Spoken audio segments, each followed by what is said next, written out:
How's it going, guys? Just wanted to show that I got this little FPV camera today. It's really tiny. And I'm just, I finally got it working, so I'm about to attach it to my drone.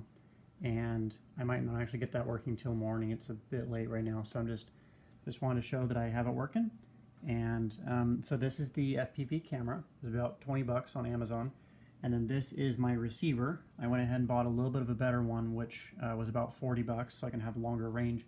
And I have it connected to my phone right now, and that way, I don't know, I just thought it was kind of silly to have to, you know, buy goggles with a big screen since I already have so many screens.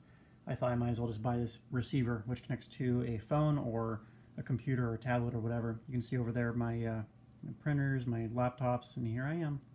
Hi. And so yeah, I'm recording with my iPad right now because I'm using my phone for this. So yeah, it's working well. It doesn't have a super high resolution, so I guess we'll see how that works for actually flying the drone. I'm looking forward to trying that out tomorrow. So just want to make a video of that. Thanks you guys so much for watching. Make sure you leave a thumbs up, and watch tomorrow for my video of the FPV on the drone. That'll be exciting. So thanks. We'll see you in the next one.